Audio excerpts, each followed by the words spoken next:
Kumusta mga kasaliksik? Napakarami pa ring misteryo sa ating mundo na tila naghihintay lamang na madiskubre.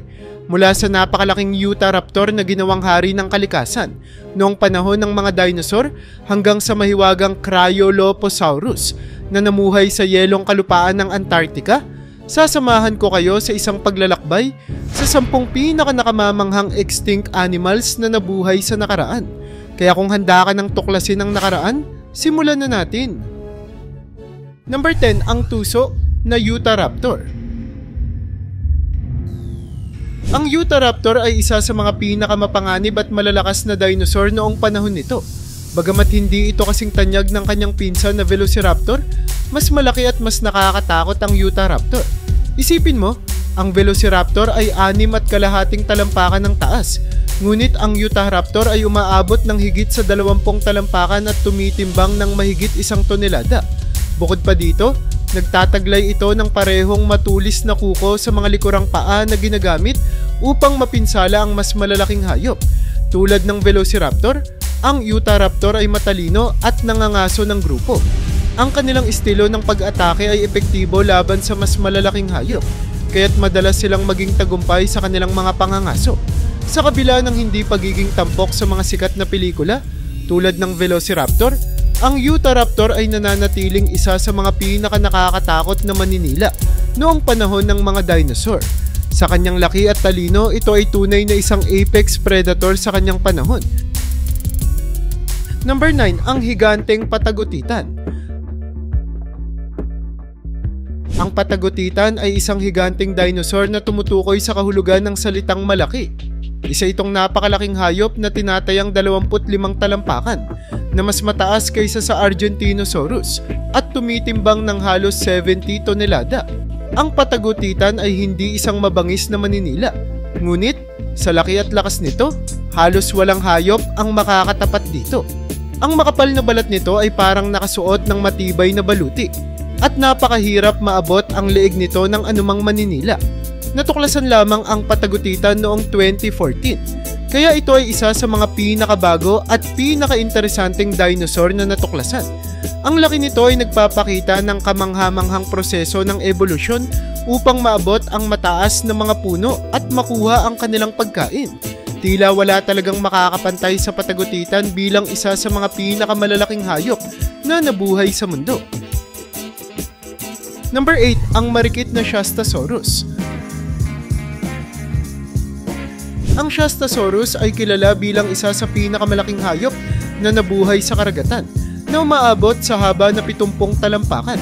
Ang higanting ito ay madalas ihambing sa mga modernong balyena at dolphin dahil sa kanilang pagkakatulad sa hugis ng katawan.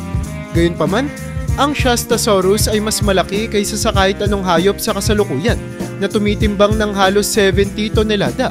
Sa kabila ng kanyang napakalaking sukat, ito ay isang mapayapang nilalang na kumakain lamang ng mga isda at pusit. Ang kakaibang anyo nito, tulad ng walang ngipin na bibig, ay nagpapakita ng kakaibang adaptasyon sa kapaligiran noong panahon nito. Ang mga fossil ng Shastasaurus ay natagpuan sa iba't ibang bahagi ng mundo, kabilang ang North America at China, na nagpapakita ng malawak nitong saklaw. Isa itong halimbawa ng evolution ng marine life na nagpapakita ng tagumpay ng isang hayop na nakadepende lamang sa maliliit na pagkain sa kabila ng napakalaking laki nito. Number 7, ang hari ng karagatan. Ang Megalodon ay ang walang kapantay na hari ng karagatan noong panahon nito at isa sa mga pinaka-nakakatakot na predator sa kasaysayan ng mundo. Ang kanyang matutulis na ngipin na 7 pulgada, ang haba ay sapat upang durugin ang buto at kainin ng buo ang isang sasakyan. Umaabot ang haba nito ng 60 talampakan na halos kasinlaki ng 2 school bus na magkakasunod. Bagamat wala na ang Megalodon, patuloy pa rin ang mga alamat tungkol dito. May mga tao pa ring naniniwala na maaaring mayroon pa ring natitirang Megalodon na nagtatago sa kalaliman ng mga karagatan. Sa kanyang panahon, walang ibang hayop ang makakapantay sa lakas at kakayahan nitong manghuli. Tunay na ito ay isang apex predator at ang pag-iral nito ay nagbibigay buhay sa mga kwento ng takot at kagila-gilalas na nilalang ng dagat. Number 6, ang matalinong Velociraptor. Ang Velociraptor ay hindi lamang isa sa mga pinaka-iconic na dinosaur, kundi isa rin sa pinakamatalino at mapanlikha, bagamat maliit ito, na umaabot lamang sa taas na 6.5 talampakan at tumitimbang ng 33 libra. Ang talas ng kanyang isip ang nagbigay dito ng kakayahang manghuli ng mas malalaking hayop. Ang Velociraptor ay may espesyal na armas, isang patulis na kuko sa kanyang likod na paa na ginagamit upang sugatan ang kanyang biktima ng malubha.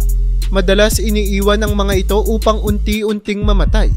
Kilala rin ang Velociraptor sa kanyang kakayahang manghuli ng grupo na nagpapakita ng antas ng organisasyon na bihirang makita sa ibang mga dinosaur. Sa kabila ng pagiging maliit, ito ay isang malupit na maninila na naging simbolo ng katalinuhan at liksi noong panahon ng mga dinosaur. Ang Velociraptor ay patunay na hindi lang sukat at lakas ang mahalaga, kundi pati ang kakayahang mag-isip ng maigi. Number 5. Ang mabagsik na Spinosaurus.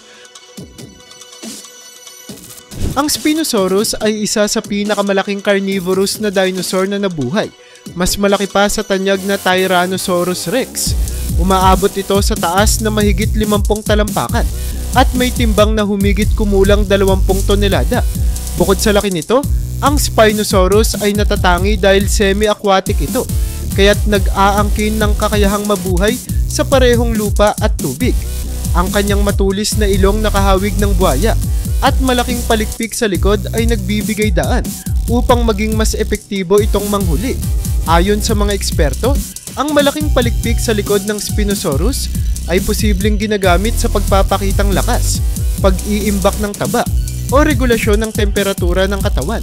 Ang natatanging anyo at ugali ng Spinosaurus ang dahilan kung bakit ito ay tumayo bilang isa sa mga pinakakamanghamanghang dinosaur sa kasaysayan.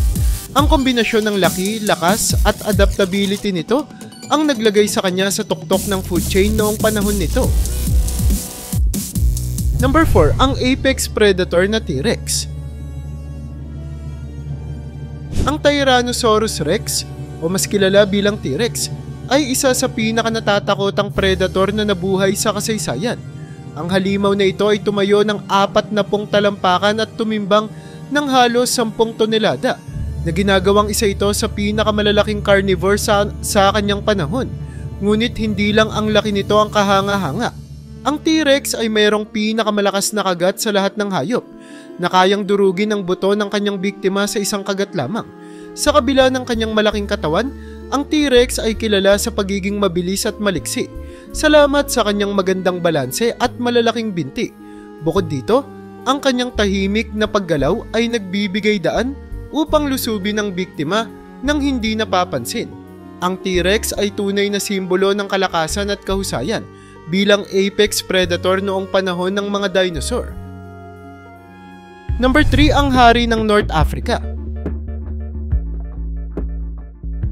Ang Barbary lion ay isa sa mga pinaka-majestic at pinakamalalakas na leon na nabuhay sa mundo. Tinatayang tumimbang ito ng halos 600 libra at nanirahan sa mga malalawak na kagubatan ng North Africa. Ang kanyang malalaking sukat at lakas ay nagbigay dito ng kakayahang dominahin ang kanyang kapaligiran, kung saan wala halos hayop ang makatatapat sa kanya. Sa kabila ng kanyang lakas, ang Barbary lion ay naubos dahil sa labis na pangangaso at pagkawala ng tirahan noong maagang bahagi ng ika-20 siglo. Ang mga natitirang kamag-anak ng Barbary lion ay patuloy na pinag-aaralan upang subukan muling buhayin ang kanilang lahi. Ang pagkamatay ng hayop na ito ay isang paalala kung paano maaaring magbago ang kalikasan dahil sa impluwensya ng tao. At isa rin itong simbolo ng kahalagahan ng konserbasyon sa kasalukuyan. Number 2. Mahiwagang itim na rhino. Ang Western Black Rhino ay isa sa mga pinakahuling hayop na nawala sa ating planeta.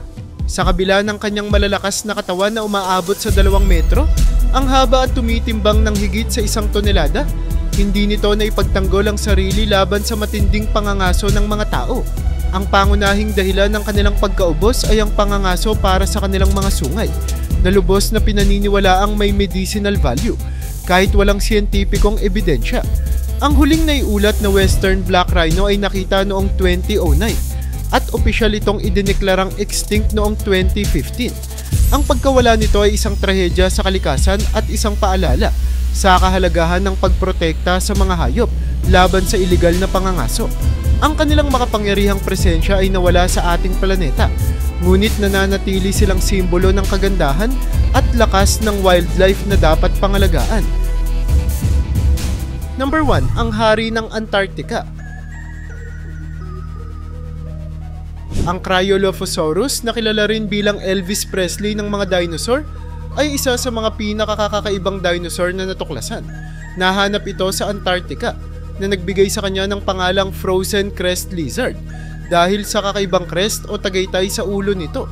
Ang crest na ito ay maaaring ginagamit para sa pagkakakilanlan sa pagitan ng mga species o para sa pagpapakita ng lakas.